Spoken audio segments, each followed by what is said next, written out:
Okay, guys, I uh, I snuck away and I sneaked out for 2 hours. Hey, I'm going to the store, and I went to the shooting range because I was dying to shoot this gun and see what it did. Um, so I got there kind of late. It was almost 2 o'clock, and I kind of rushed it a little bit because it closes around 4:30 or maybe 5, and it was also windy and it wasn't the best day to go, but I just don't have a lot of time to do much. I mean, I had to get it done. So I went over there and I took this gun and the other one, the 308 Browning, and I just finished cleaning this thing. The gun, as far as this is going to be a preliminary review. It's not going to be complete review because I didn't do a complete shooting. I just did a hit and run kind of thing. Went there, set up, got my target in. When I went back to the bench, get ready to shoot, the wind knocks it down. Everybody started shooting. The range master walked away somewhere, and I wasn't going to chase him down, so I had to wait half an hour, 20, I think it was 25 minutes for the next turn to come and stop firing so I can go over there. And so in the meantime, I just kind of mess with the gun and the gear and run the rod through and clean it up a little bit. I didn't have the right rod. I had a 22 rod. Now I got the 30 caliber rod with the brush. So now it cleaned it a lot better. So by the time I got the target up, which is made out of PVC, and the wind blows it down all the time, you have to find rocks around the ground. It's a very primitive range. It's not a really that good of a range, and I'm gonna have to come up with my own wooden target, with wheels, and I can roll it up, set it up, and this thing is not moving and flapping. That's why the shots were all over the place. But let's start with the shooting. The gun performed. The kick wasn't all that noticeable. I'm gonna turn this here. I'm used to shooting 308s, so the 308 wasn't kicking all that much, like it could be with other guns. So I think that the weight on the barrel helps with the weight issue for the ricochet. I mean the recoil. So that's one of the reasons I guess Ruger did the heavy duty barrel.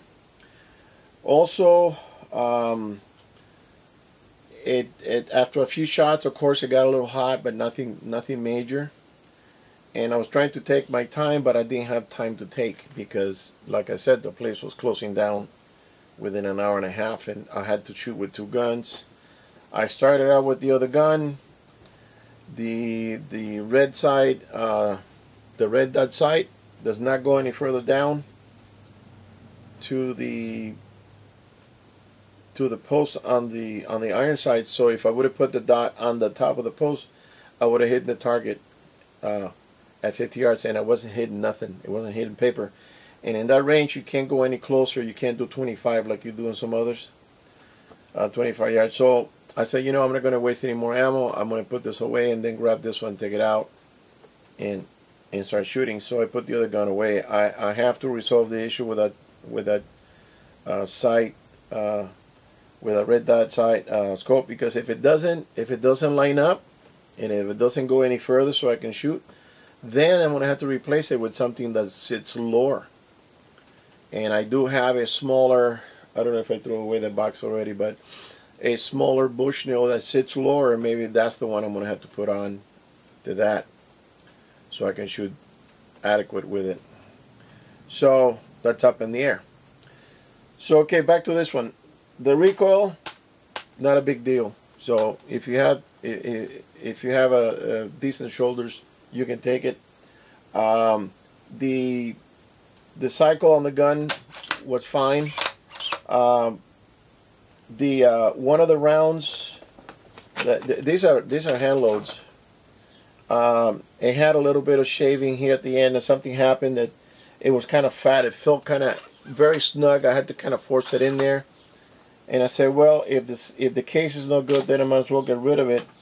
And I shot it because that's what one of my last 150 grain bullets. I started to reload 165 in their white tips. So on this one, for instance, I have RE15 powder, 43 grains, and it goes at 2587. I might crank it up a little bit. Maybe I'll take it up to 2650 or 2700 feet per second at the muzzle. Not sure. That's why I wanted to go and try these and see how they did. But like I said, it was windy. So the gun ran okay. The shooting conditions were inadequate. They weren't satisfactory to me. One issue that I had with the scope, not the rifle, is that this is a Leupold Havoc 3-9-40, and it's a green dot. You push this button here, you get a dot inside. I kind of like that because for the late afternoon dusk shooting. But when you put this on the target, the hairline is not that hairline. It's very kind of thick. When I put the crosshair on the target at 50 yards, it was kind of covering it up a little bit on the red dot. So, but I kept shooting because I wanted to see what it did. So the first two shots, let me see. I didn't bring the paper. I took a picture of it. I was kind of disgusted with the wind. The wind knocking down the target, and you know, it's like that all the time. And I don't know, these people, they should put sand. I told them, I said, why don't you put sand inside the base and then wet it and cap it. That way it'll have more weight and it'll stay there. But it's a windy canyon, and it was 2 o'clock, you know, and after 1 o'clock or 12:30, that canyon gets, it blows and it blows and it blows. So it's kind of a waste of time going there. It's only, you know, a few minutes away from me, but the good range, it's on the other side of the county. It's 45-minute drive with traffic. You're looking almost an hour. That's why I don't go there. But I'm gonna have to when I get serious about sighting this thing properly. So I was just doing 50 yards. Let me show you what happened. So the first two shots on the left, it was way over to the left, obviously, so I cranked it to the right. And what I did is after making those two shots, I ran the rod with a little piece of pad in there with oil and kind of cleaned it and then dried it out. And then shot again. Then I had these three here. Here, let me get this bigger. There you go. I had these three here. And that was okay. And then I cleaned it out again. I was trying to do it properly, and I was doing every 3 shots. I think I should have done it every 1. I'm not sure if that's the case, but then that would be the 4th shot, and then these two are together. Then I cleaned it again, and then being that I was hitting on the left side of the bullseye, I cranked it to the right, but I went over, and that will be the following shot. See the difference in the holes? These are 150s. These here are 165. Bigger hole, and obviously will be bigger damage. So when I hit there, my last shot with this one, and it is right down the middle of the target. All I have to do is bring it down. So being that I'm shooting at 50 yards, if I go to 100, it might come down to here. I don't think it'll be 100, dropping 3 inches or so. That's what that would be. It will probably drop here, so I still got to crank it down just a hair to bring it to there. So, you know, 50 yards. I don't expect anything, any big hoorays about it. When I go to 100 and I can do a grouping like that in the proper space in the middle, then I'll be happy. So, the gun did good. Um, you gotta break it in slowly. Don't overheat the barrel, because that's when you start getting flyers. And I think the one on the top left, that was a flyer. I was in a hurry to get it done because of the wing was getting worse. So the gun shot good. The issue with the scope, well, nothing you could do about that. So you got to learn with it, and you live with it. You learn how to use it. Don't let that bother me. The portability of the gun I still like. It's short. And one thing I noticed, that on the bolt, let me get my scale here, because I'm over here doing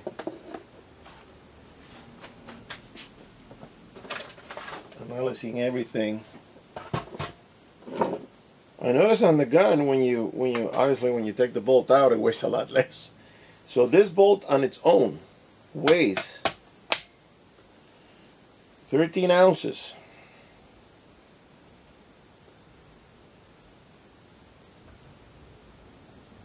Okay, 12 and a half, 12.6. Now, if Ruger, I know they wanted to make it look beefy and all that, but I think Ruger could have trimmed it down so this thing could weigh maybe 8 ounces. You pick up the gun without the bolt, and you're going, oh yeah, nice. You know, you still get the weight here, you can feel it. But when you put the bolt on it, then you get, and then when you put the ammo together with the bolt, then you get the full weight. It's not a super lightweight. It's a lightweight, not super lightweight. I think the Kimber takes it, because I know somebody that has a Kimber, weigh 5.5 pounds with the scope on it. That's a light gun. So so let's see. I'm gonna try to. I gotta find a better formula for the ammo. I gotta find the right now it's 43 grains of R15, and or maybe I should go to 150. I don't know. That's why I gotta try out different combos. See, this is, I think I used up all my 150s. Let's see, that's 165. Okay, on the 150, I picked up the shells. Let's see, the one with the nick, I think it's thrown in there. The 150 I use, oh, it doesn't say the brand of powder, but it says 45 grains. But it gives you a slower velocity. This is 2613. No, wait, faster versus 43 grains. Oh, this is 45 grains, 43 grains. This one is 2587, and it's 165. So it's less grain, more grain bullet. So I'm going to crank up to 45 grains and see what it does. I don't have a chronometer that you can tell the bullet speed, and I just go by the book. The book says this, and that's what I put down, just for a reference. I might get a chronometer, but I don't do a lot of shooting, so why waste the money on that? I'm wasting money on something else right now. So, for the guys that wanted to know the performance of the rifle, for now I'm going to give it a 75 to 80 out of 100. I like my guns to be accurate. The 270, I can hit a quarter at 200 yards. I've done it. So that's accurate. That's 100 right there. The 308, I barely shoot 200 with it, because this is my brush gun, the lever action. So I would take it for pig, or when I'm in a brushy area or a thick forest. that you need something short range and short barrel. That one, it's I will give it 100 at that distance, because I can do a 1-inch grouping at 100 yards with a lever action. It has a bolt system that is a rack and pinion, they call it, rack and pinion, like a car. This one, I hope it will go up to 100 when I start shooting 2, 3, 4, and 5, and possibly 600 yards. That's what I'm hoping. I'm going to round it out to 5, because the VDC drop here goes to, yeah, this one goes to 6. Being that it has an 18-inch barrel, I don't think I'm going to hope for a 600-yard shot. You start getting a lot of rainbow by then. I got to look at the ballistics. So 500 yards will be my maximum that I would prefer. If I have to shoot further than that, I'll probably try to get closer to the game. But the gun, at the beginning, it was a little bit of a disappointment because of the wind. It wasn't the gun's fault. It was just the wind. So it was kind of a waste of money. It's $25 to go shoot out here.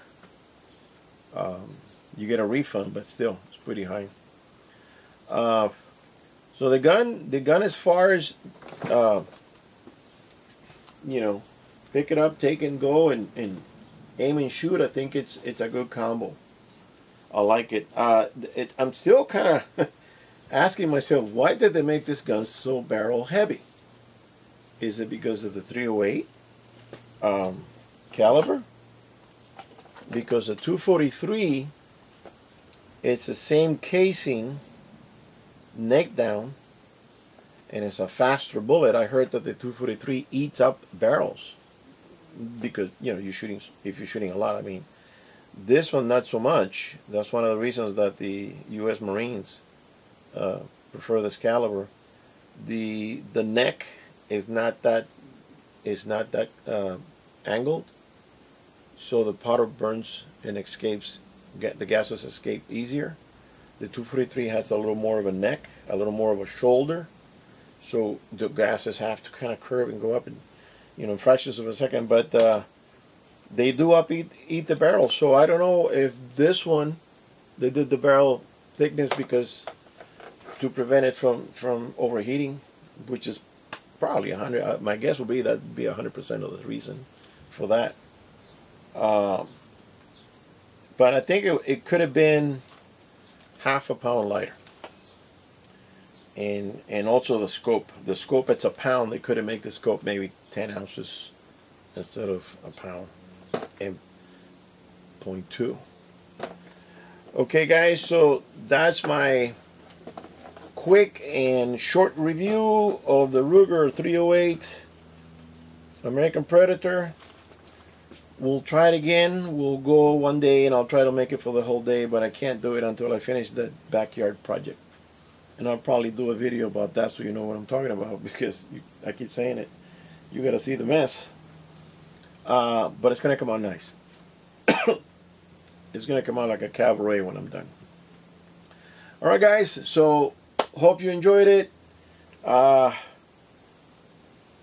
Keep your guns clean and oiled. And I'll see you on the next one. Thank you, and subscribe.